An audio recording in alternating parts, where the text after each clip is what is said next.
well. Anyway, let's do it again. Young foxes don't what? From the top. Horses eat oats, young foxes eat chicken.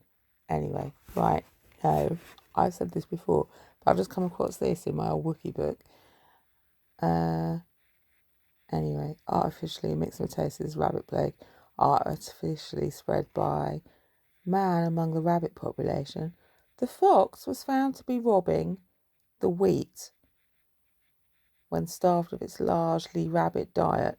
Intestines of slain foxes were filled with wheat and oats, direct from the plants, and the animals avoided starvation that way. So this shows that when compelled, carnivores can eat raw cereal.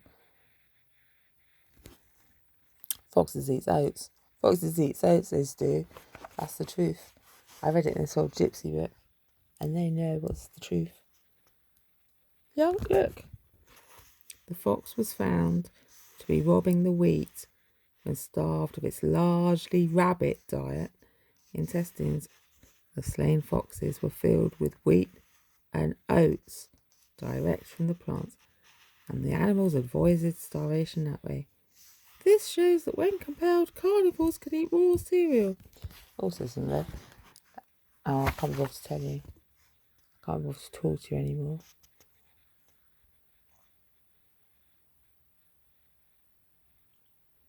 I was getting wound up about the food on the floor thing as well, because they're so dumb to put the things on the floor. You know what it means, don't you? The shop floor. You can only eat kosher food, you dimwits. Not off the floor. She's so dumb. Like Romanis can only eat hedgehog soup. It's true.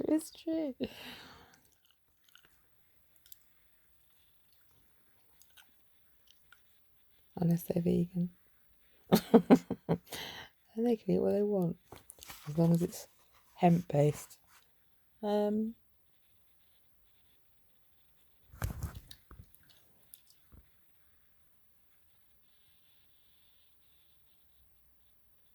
You're not scratching.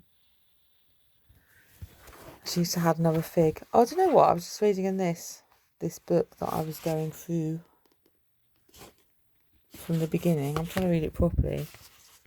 And she said about her dogs eating fig leaves. So, and how they're naturally herbally. They know how to eat things themselves. There's a woman up the road was telling me her dog, she's got like a lab, it's a bit younger than Dolly, and that sits under her fig tree eating the figs. So I'm not so weirded out why Dolly's stealing them. But we don't know why, what it is in them that they like.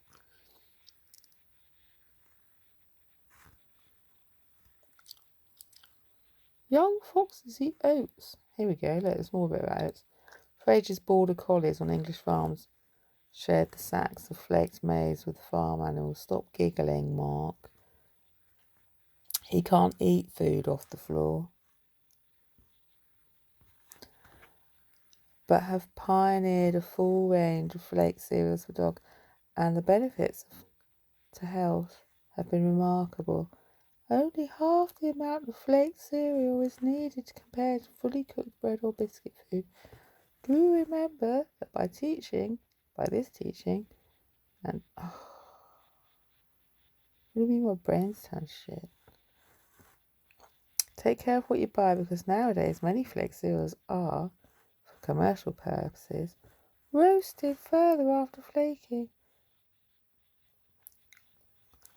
Oh, fossil oats, this is cats. Oh yeah. This gives more commercial protection against moths and weevils, which are likely to feed on healthful flake cereals and not interested in eating the more lifeless extra cooked cereals and bread and biscuits. Personally, I do not use meat or fish or stock for my dogs, as it is apt to sour the cereals and likewise sour the intestines. Another reason why I oppose the use of meat or fish or stock is such commonly used in laboratories as media for cultivation of disease bacteria. I was thinking, you know, that foxhounds that were caught on camera being released onto an animal let out of a sack. Was it a lurcher?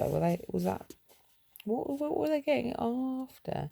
That must have been the old Sabs, a member of the public, had caught it anyway.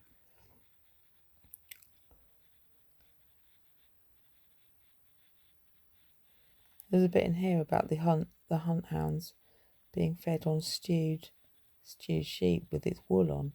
They made it into a stew with the wool and everything, and then put that over oats. It's true, everyone gets oats in this book.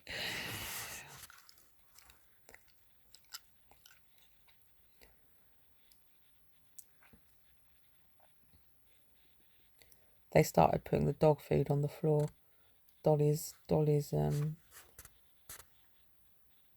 sardines suddenly went floor level because I'd made that thing about not being able to eat off the floor. So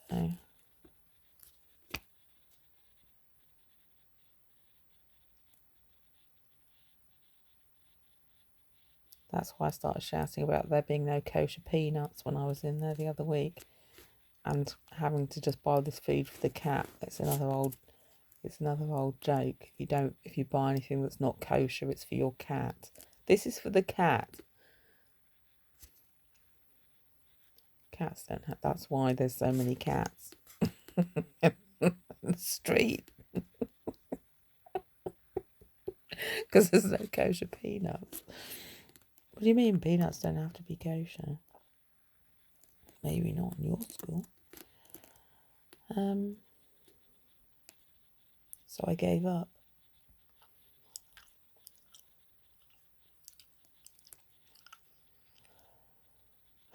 Peanuts aren't kosher? I don't know. I've had a head injury.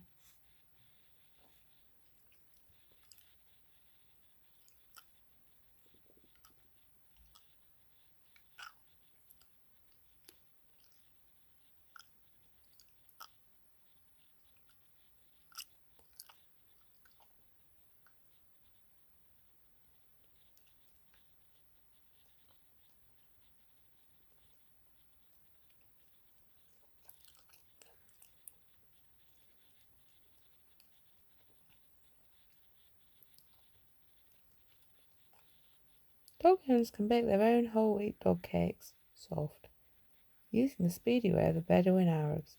Merely mix several pounds of slightly warmed whole wheat flour using warm water or buttermilk, honey and molasses. 2 tablespoons salt, 2 teaspoons, add to every quart of water used. Leave in a warm place to rise without yeast. After 15 minutes, make a hole in the centre of the dough and pour in 2 dessert spoons of olive oil or corn oil to every 2 pounds of whole wheat flour used. Leave to rise a further 30 minutes and sprinkle a little dry flour and form into small flat cakes. Bake on oiled trays in hot oven for approximately 40 minutes. The aim is a quick bake to prevent destruction of the vital wheat germ. Solid Arabian cakes result. Excellent for teeth and jaw development. My children also flourished on such fare. I do not use yeast often despite the praise given to it by the medicinal profession. It is an active ferment and convey the fermentation to the stomach and other organs, causing much internal upset. Professor Edmund, I can't say that word, babe. Try. Zekle.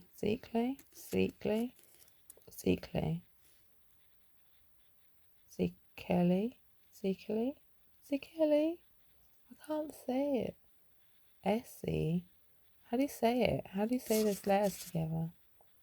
F? Bexley, author of many books on natural diet. Carper, the greyhound gypsy from the Forest of Dean. Or not? Carper.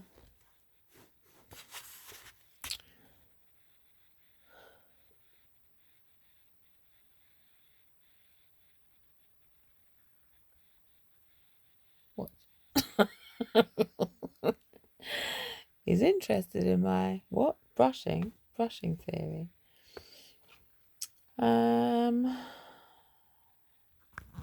She's been bashed on an old Scottish fleece tonight.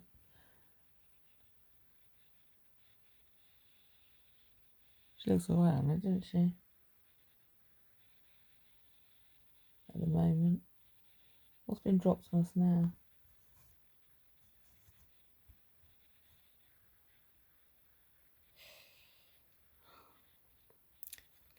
Right, what barley? Barley's good for the kidneys, remember? That came up earlier on, apparently. So I've also now dosed on some barley malt that I bought the other day. And I had a load as well.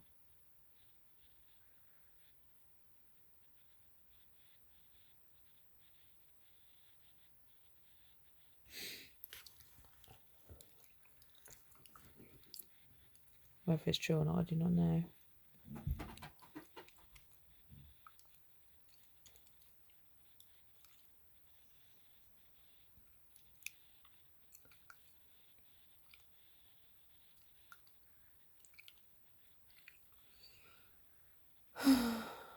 Keep reading.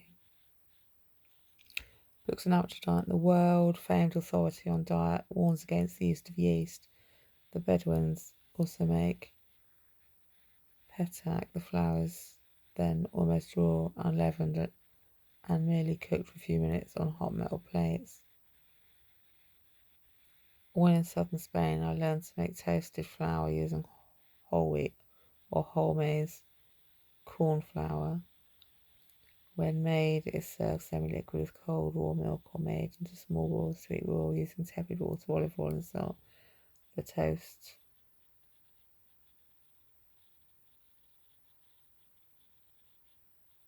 flour paste placed in an iron frying pan. Quarter-pound flour spread out well by shaking. Then pan contain the dry flour over low flame, preferably using an asbestos mat beneath the pan, but not essential. With a blade and a knife, constantly lift the flour and turn it over until all is deep in pale gold. Apparently this book's been doctored. I don't know if that's true or not.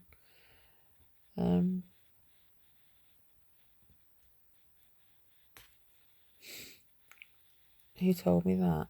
The ghost of Billy the Kid. I know.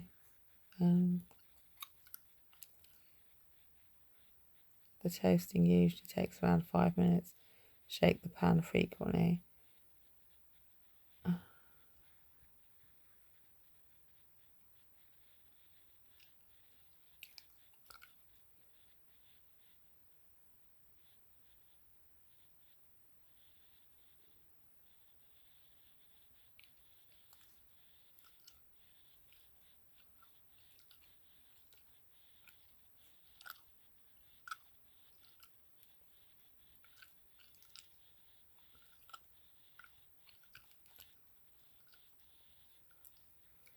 They had the same feeling. That's why they want me to read it through.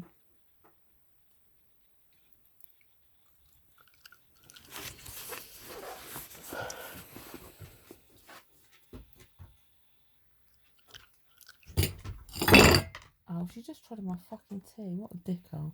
You put your hard pad in my dandelion coffee.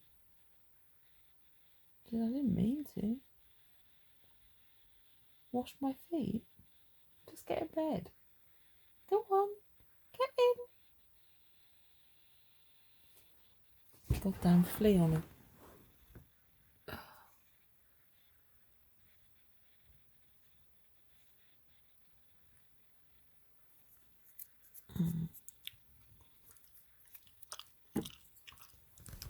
She's come for flea picks. Don't you dare drink old flea water, look.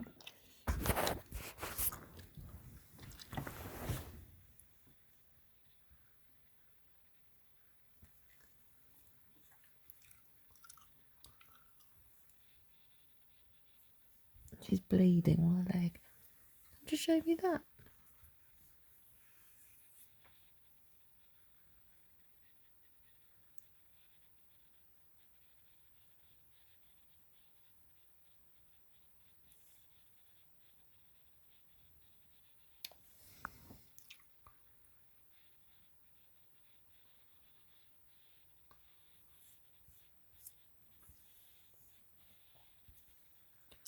This is cleared up a bit. This is lumped up again the other day. Blown, as it were.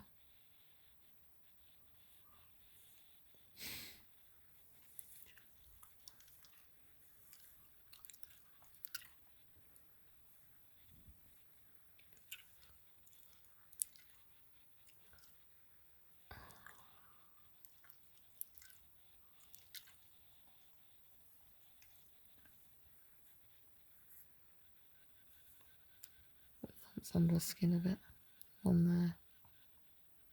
Blown up again. Fine, though, darling. You'll be okay. I've got a feeling. I feel it in my bones.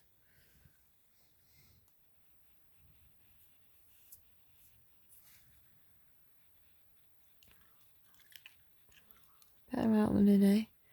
Better out than in.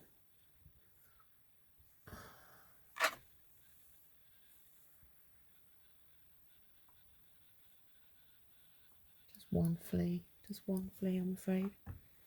Come on then. Go to bed. Come on. You old scab. He's a bit pink, aren't he? Actually, over there. I call her a scab, probably. Yeah, yes, so you have a sigh. Look, there's my pile of books. Maths squared with the old chaos butterfly on. 10 by 10 ideas in an instant. Look, that's what I've got on my leg, on my foot. That chaos butterfly. That's fun, isn't it? And there's another book I've not read. Women Who Run With Wolves. Contacting the Power of the Wild Woman. Women Who Run With Women, the seminal work of the inner life of a woman, creation of poetry and power, began a revolution and continues to transform the lives of millions around the world. Clarissa Pinkola Estes reveals how within every woman there lives a wild woman, filled with a passionate creativity and an ageless knowing, but repressed for centuries by a value system that trivializes emotional truth, intuitive wisdom, and instinctual self-confidence. Dr. Estes' enriching bestseller shows how, through an interpretation of a story and psychological commentary, we can reclaim and rejoice our true feminine power, how we can awaken within the depth of our soul one who is both magic and medicine, a lexicon for the female psyche that is riotous, upbeat and unique, a wonderful book for anyone who cares about their relationships and their lives. I'll read it one day.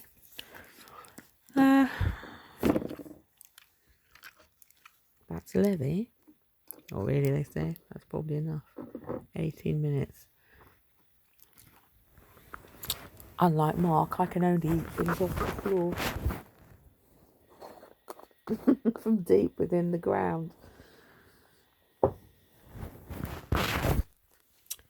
We like mocking each other. We push each other to develop.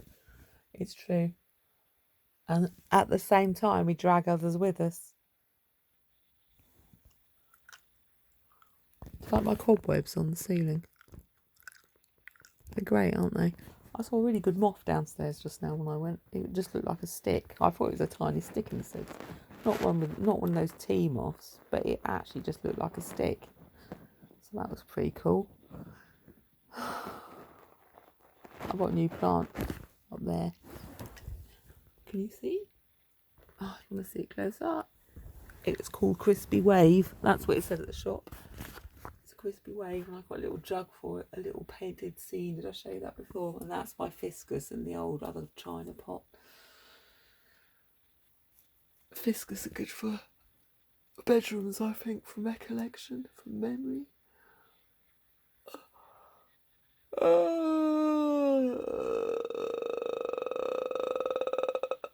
Look, do you know what? I was remembered my mum painted this picture and it came to me because there's a white cat on the wall, isn't there? And that white cat came to and the white cat keeps coming up. And someone said something about if there's a white cat on the wall, love will come to you in the fall or something. Or luck.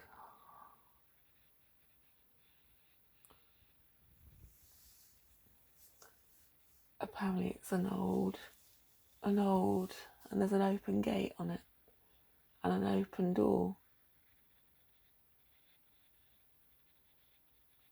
I've got an open door.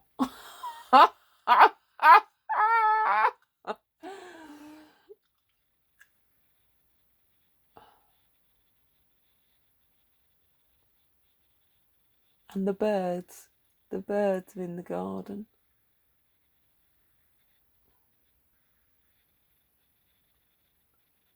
It's almost the cottage I've got.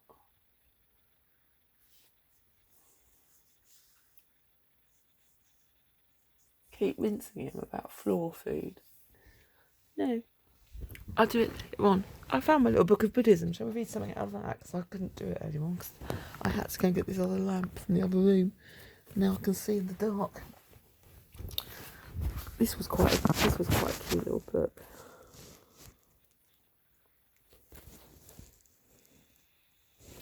Let's just open it randomly. The story of Buddha's personal life is the story of someone who attained full enlightenment through hard work and unwavering dedication. That's page 47. As a spiritual trainee, you must be prepared to endure the hardships involved in a genuine spiritual pursuit and determined to sustain your effort and will. You must anticipate the multitude of obstacles that you are bound to encounter along the path and understand the key to successful practice is to never lose your determination. Let's just randomly open it again. 90. Ordinary compassion and love give rise to a feeling of closeness, but this is essentially attachment. As long as the other person appears to you as beautiful or good, love remains, but as soon as he or she appears to you as less beautiful or good, your love changes completely. 91. The teachings of Lord Buddha comprise 3 graded categories for disciplining the mind: Shila, training in high conduct; Samadhi, training in high meditation; and Prajna, training in high wisdom.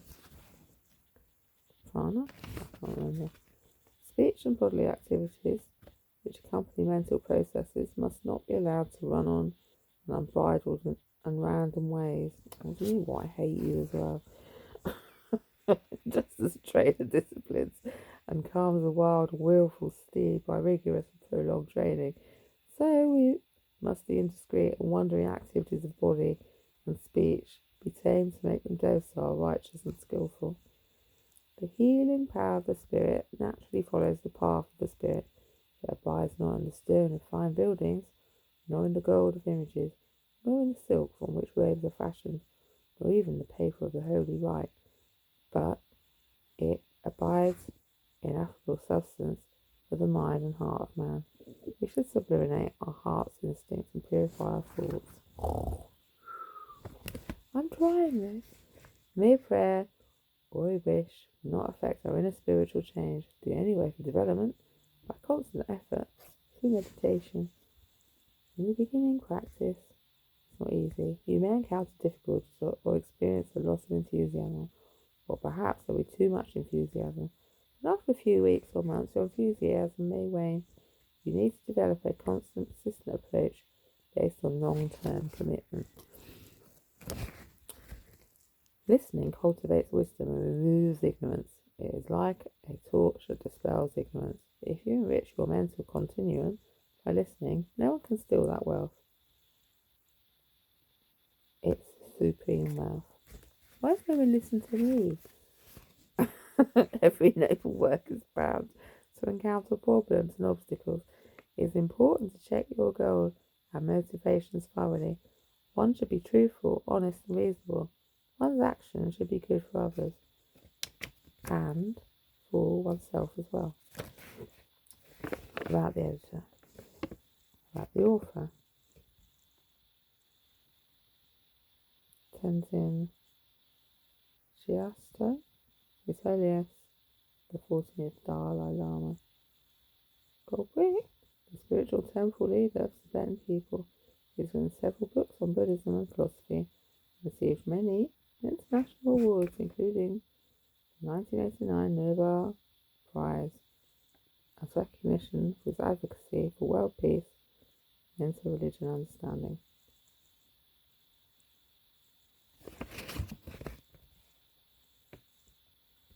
Under the greatest adversity that there exists the greatest potential for doing good, both for oneself and for others. I bet he eats food off the floor.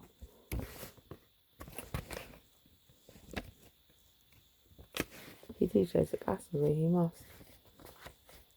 To help others in vast and extensive ways, we must attain one of the levels of Bodhisattva. How do you say it? Bodhisattva. How do you say it? So mad to say it. Someone listens to me. Bodhisha.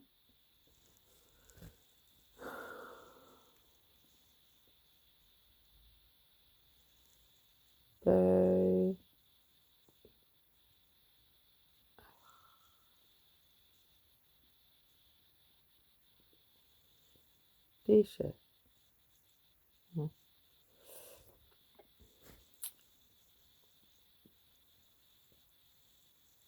Bodacious. Bodacious, most bodacious. That is, to have the experience of direct, non-conceptual reality of voidness, and so have achieved the power of extrasensory perception.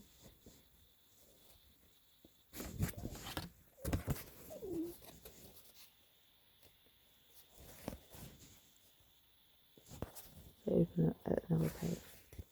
Encountering sufferings will definitely contribute to the elevation of your spiritual practice, provided you are able to transform the calamity and misfortune into the path.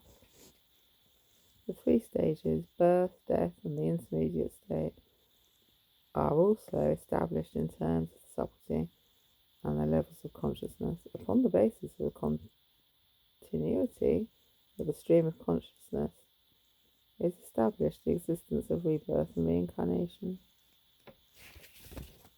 According to Buddhist practice, there are 3 states or steps. The initial stage is to reduce attachment towards life. The second stage is the elimination of desire and attachment to this, samsara. Then the third stage is self-cherishing, is eliminated.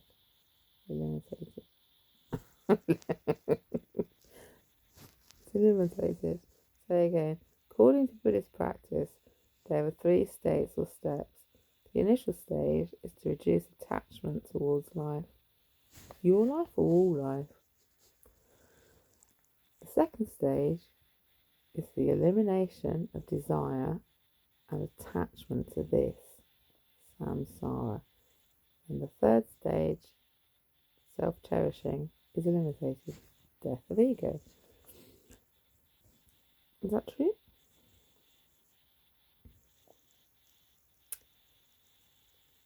We can speak of an effort and cause on the disturbing side as well, on the liberating side. When we take Buddha as an authority, as a reliable teacher, we do so on the basis of having investigated and examined his principal teaching, the 4 Noble Truths. Buddha is the teacher, Dharma is the actual refuge, Sangha is the one which assists in understanding or establishing the objects of refuge.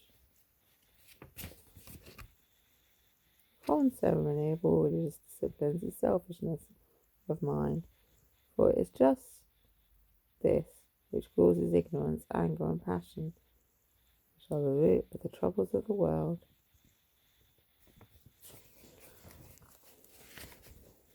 Suffering increases your inner strength. Also, wishing for suffering makes the suffering disappear. That seems like a good place to end. We're close to wishing for suffering. Wishing for suffering, Dave.